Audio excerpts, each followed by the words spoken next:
session. Sorry, we're a little late here, having some technical difficulties on my end. But really happy to be back.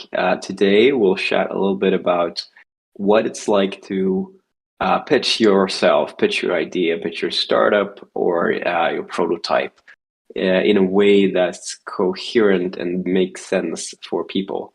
And I'd like to give you some background from sort of where I'm sitting and where I'm coming from, which will most likely give you an insight into the way people like me, venture capitalists, other kinds of investors, and also the way that we judge your prototype, think about prototypes and also startups. So hopefully by the end of this, you'll have a little bit of a better understanding of sort of what's required, what to think about in terms of pitching.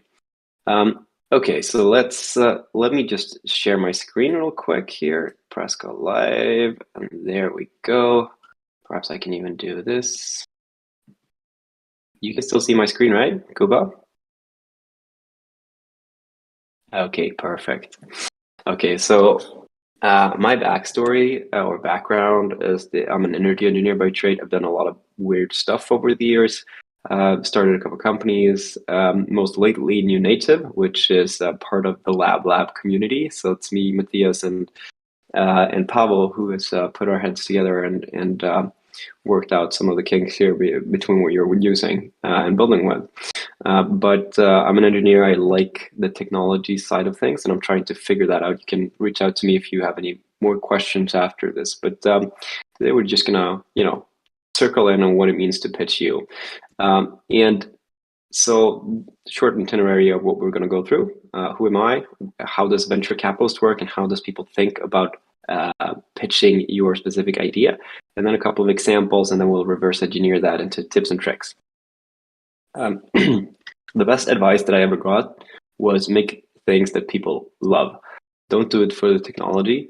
Don't do it just because, but make something that people really like. And what this is getting at is that you need to be customer-centric or user-centric in the things that you develop. It's a lot easier to like what you're building if other people also like what you're building. So usually what we start with, and where I come from, it's really important to talk to customers, get their feedback, get your users' feedback, and try to figure out what they actually need and what they actually are saying to you. And it's a hard lesson to learn, because usually listening to people is something that we do every day, but it's very rarely that we really listen and comprehend what people are saying to you. So it's a skill in itself, but whenever you're planning to do something, you should really start by making things that people really love. You should highlight that. Whenever you pitch what you do, you should start from a user-centric perspective, meaning that you should tell the story of why this makes sense to people. What are the problem that you're really solving for these guys, and why are you solving that specific problem? Why is it important?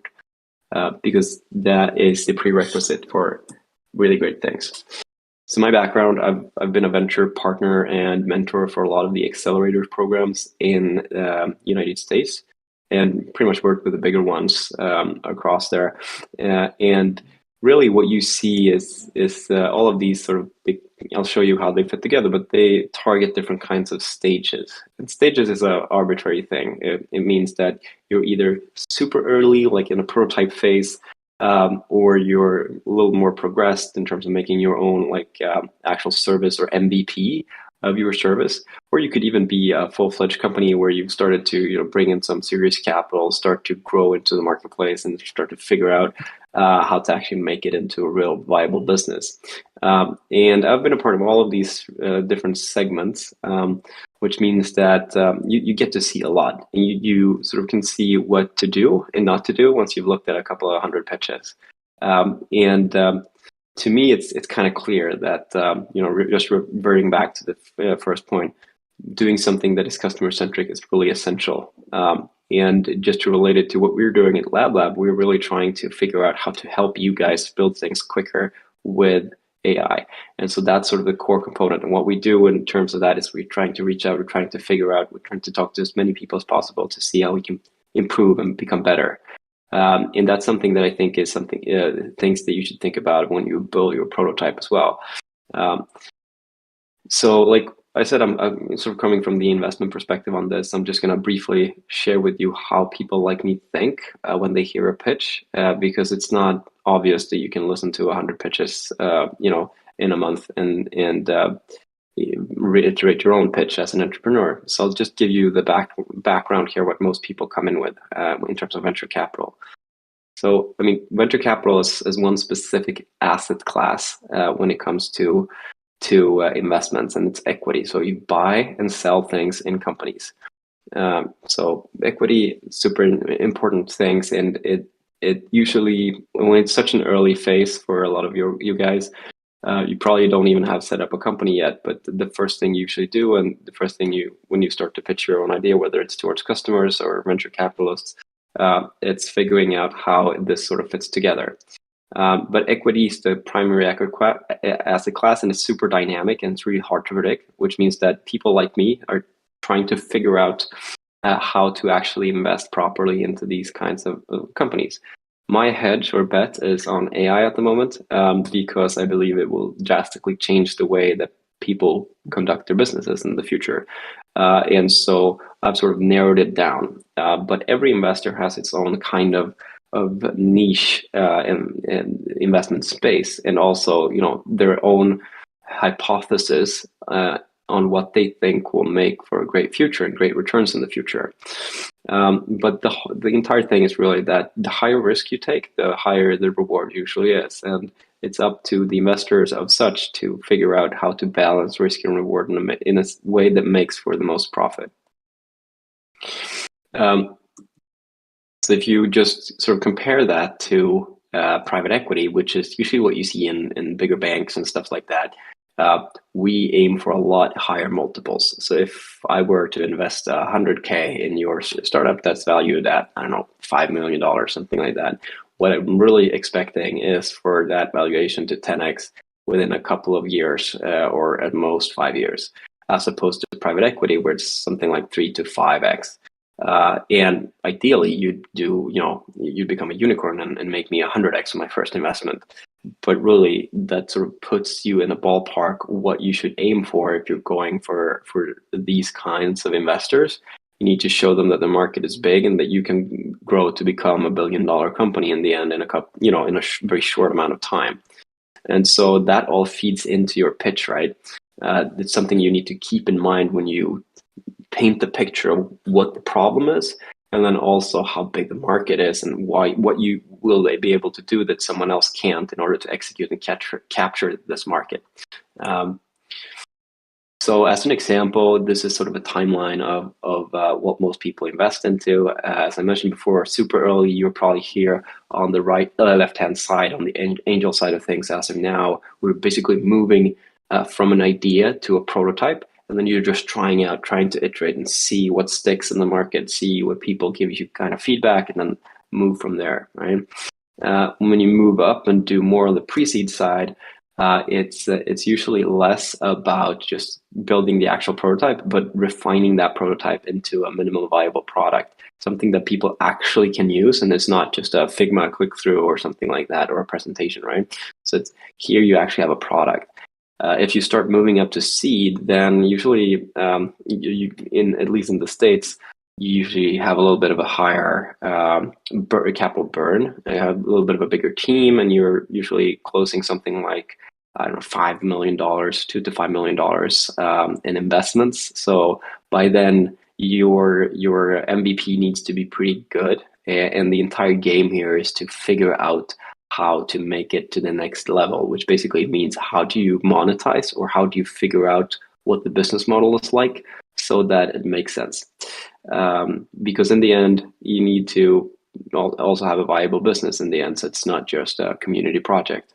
If you do a round, then you usually have found something called product market fit, which is really where you have so much inbound and so much interest from your clients and customers that you can't really keep up, and you need more money to just hire a lot of people up front and scale the business. So here on the right-hand side, it's more towards scaling a business as opposed to figuring out how building a prototype. If you put that on a time or an axis where you have valuations and such, the evaluations are usually pretty low in a pre-seed when you start out, because there's still expectations of whether you could actually build a prototype and move that into an MVP. So there's a lot more risk to it. And the further you go to Series A, the higher valuations are. Say that a Series A valuation is probably a little higher than 20 million as indicated in this, but probably something like 50 to 100-ish. It really depends on how much money you're raising and how much you need. And on average, you would say that in each round that you raise money, you usually sell out something like between 10 and 20% of your company. And that's really because investors also want to make sure that they can get a return on the money that they allocate. And everybody has their different styles, but usually that's the sort of distribution of assets. Now, my expectations is really that you should do at least 10x over 10 years, and that's setting the bar very low. That means going from a 10 million valuation to a $100 million valuation. So what does it mean to get to $100 million in valuation? Well, valuation is driven by a couple of things. One is expected revenue, one expected value over time. So usually what people do when they look at your pitch is to discount the future value of your business down to a single number, which is really sort of valuation range that you'll see here on the left side. So 10 million, something like that. A good case is really where you get a lot. I am? Okay, let me do this then. Okay, cool. Interesting. Oh, so you haven't seen my beautiful slides, but that's all right. What I will do, I hope you can see my presentation now, right? Yeah, you can. Awesome.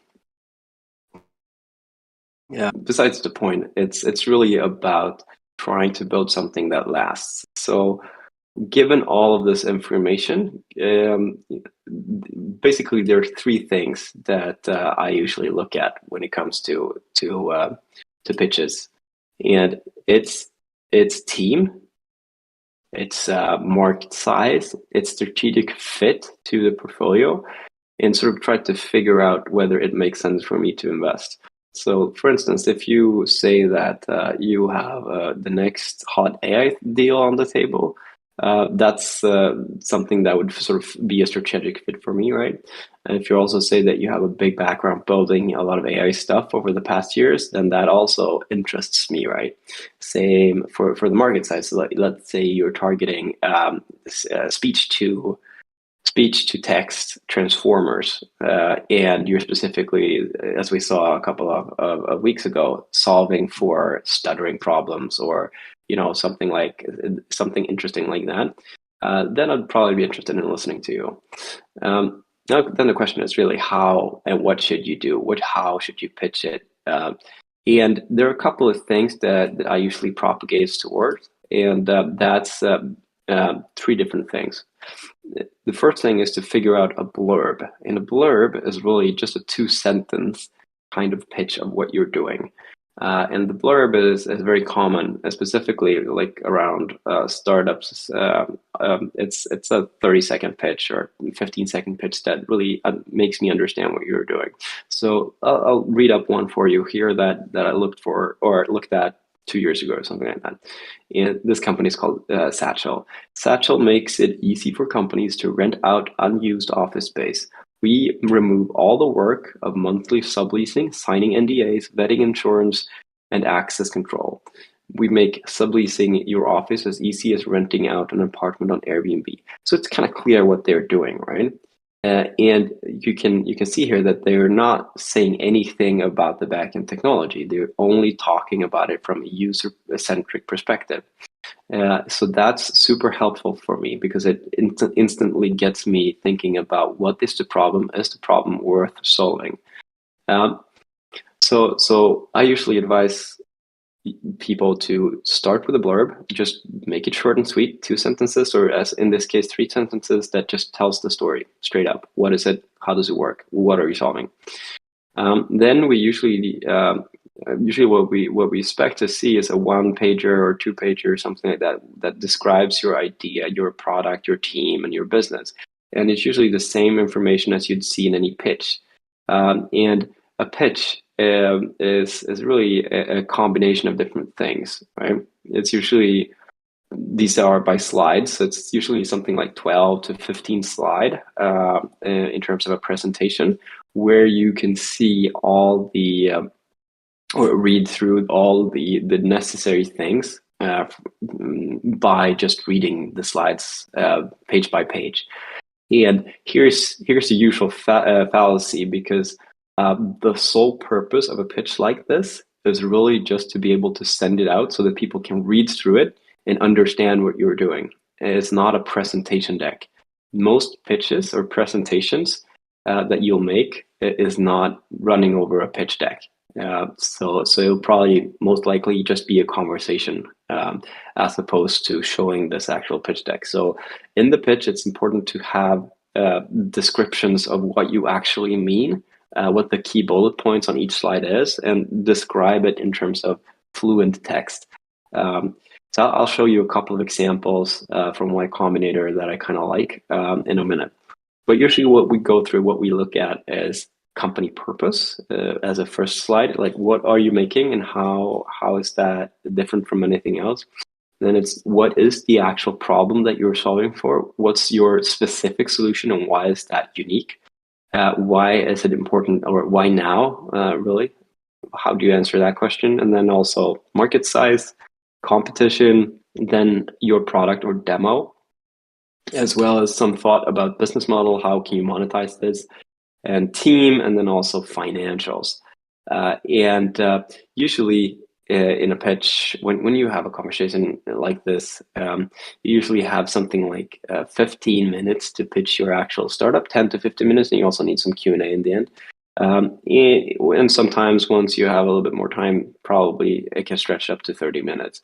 But that's pretty much all you'll ever get running through your pitch deck. And the whole purpose of a first meeting when you do a pitch like this is to just get to a due diligence or next meeting where people ask you in-depth questions about, user statistics or client statistics. How much are you selling this for? Like, what's the pipeline look like? All of that juicy stuff. So for you in this stage, it's just super early.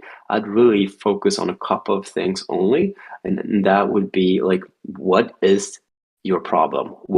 How are you supposed to solve it? So really the blurb up here. And then also, what is the solution, and why is the solution feasible now as opposed to before? Basically answering the question, why hasn't this already been built? And then just go through a demo, show people or show me or anyone else how it works. And then have a discussion of the next step on your journey. What will you require to grow this into a larger viable business, actually? Then there's a couple of things that you should think about once you have a conversation with investors. And the first thing is really that you should never lie to investors, because they'll find out. And parts of the job is to do a lot of due diligence on top of you. So you can expect that they'll check every reference from every work that you've ever been a part of. And also dig through all your clients, all the client lists, and give them a call, see what they think about your solution. So basically what I'm saying is don't lie. The second thing is be interesting, and don't worry, because it's kind of a numbers game here. But you probably, if you have 50 meetings, then the chance that someone will say yes is very low. So 5 or 10% of those 50 meetings would probably be a follow-up meeting. If you have a track record, you already know the people that you're talking to, then you might actually be able to push that numbers up quite significantly. But I'd say 10-15% conversion on the meeting like that is kind of common. And it's really important to ask questions as well, so you don't do like our friend here, just tooting the horn too hard. It's important to just listen and see if you actually fit their investment thesis, because in some cases they might not be interested in investing in AI at all. Sometimes they do, consumer products, sometimes they do space tech, and sometimes they actually do AI. So it's kind of depends on who you're talking to. So before you go into a meeting like that, probably do some research. A good advice that I got a couple of years back was really to make a list of like 20 VCs or investors that you'd really like to work with, and then just go through the list and have a conversation with them rather than just doing a pitch straight up, all down.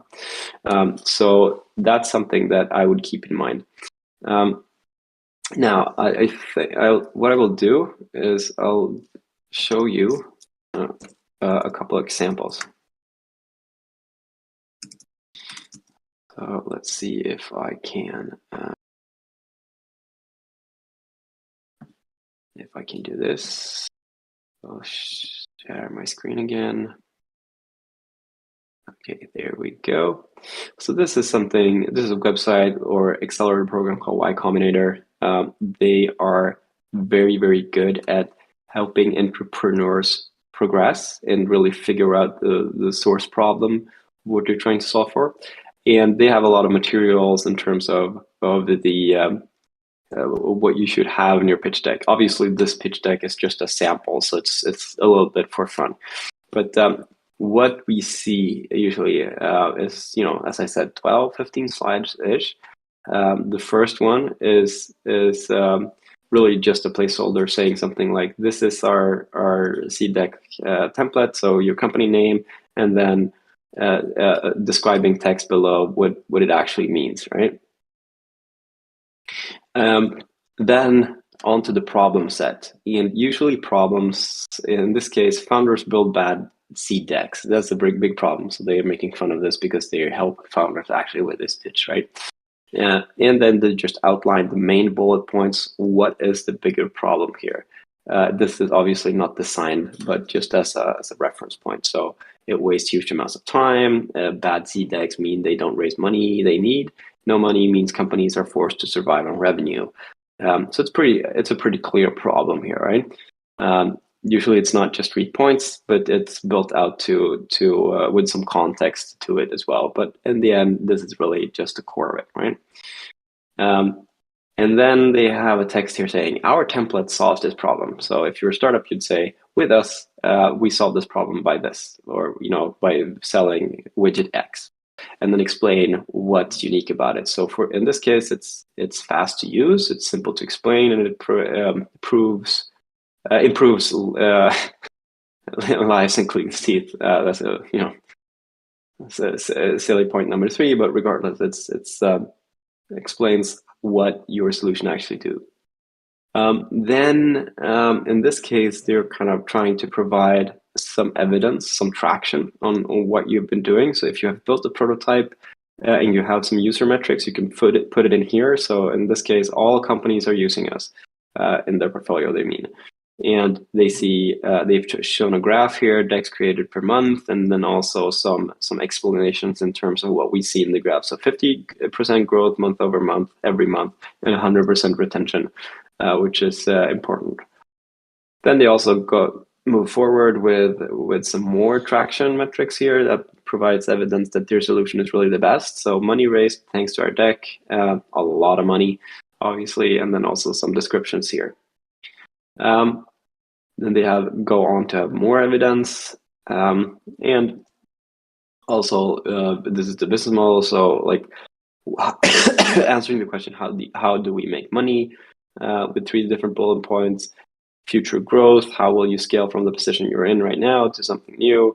And then also something about the team. If you can provide me with some brand logos, then I'm obviously super excited. If it says, like, I have a background from MIT, so if it says MIT, then I'm super curious to know more. If it's from Google, Google or one of the bigger companies, then also super intrigued, right? And then also a clear ask in the end, right? What do we need? And in this case, they need 1.5 million, and they'll use it for engineers and marketing. And with this money, they'll hit all the milestones. Okay, within 2 days. That's probably a little quick, but regardless, it's saying what they will need the money for. So this is usually what a pretty solid pitch deck looks like, and there are plenty of these. So I'll post these into our chat later, so you can just have a look. But it's this, and there's also another pitch deck that has a little bit more flavor to it, so you can sort of see what they're thinking. There's also a very detailed description of how this works, or what you should think about when you do pitches like this. But obviously, don't make it as poorly designed as this one, because there's just text on a white piece of slide, right? So a little bit more fun than that. Moving on, I think that one thing you can also think about once you make your pitch, specifically for this event, is to do a short video of it, right? So you can do perhaps 30-second or a minute pitch, just saying who you are, what the problem that you're working on is, and sort of what your solution is. And then you can just go into a demo for a couple of minutes and show us how it actually works. And we're usually super impressed if you could show something that works with that, a nice scripted run through of what problem it is and how your prototype actually solves it. So I definitely recommend you to do that and try to just make it as crisp and clear as possible. We had one guy a couple of hacks ago that did a prototype. You can probably find it on our website as well, called Perfect Prompt, which basically is a prompt engineer engine, or a prompt engine that helps you find the perfect prompt for the model that you're using. And he did a really good pitch where he basically just sat down, went through, or presented himself, presented the problem real quick, and then just showed us how it worked, and then went through all the features and all that. And I think the pitch was something like 3-4 minutes ish, but it was really, really crisp and really clear. And so he also, I think, submitted a short, brief pitch deck. But the thing that really sticks with you is the videos. That really take some time, focus on that, make sure it's crisp and clear, because it's a lot easier to comprehend what you're trying to build. So yeah, that's now we went through quite a lot of material. We went through partially what people like, or what investors usually think about, which is make something that people love, and make sure that the problem is big enough for them to actually be able to invest in. And then we also went through, took some time to go through what should be included in the pitch. So create your small little blurb. Make sure you have all the pieces of content for your story. And then also we summarized all of it with like what you should do now for your own specific case, which is really to, record a video, script everything, make sure it's nice, presentable, and then, show us a demo that works, and you can attach a pitch deck to it.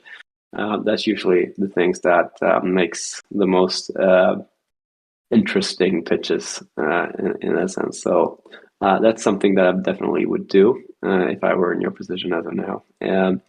And with that, I'd like to thank you for your time here, and I'm really looking forward to reviewing all of the submissions later tomorrow or tonight, and I'm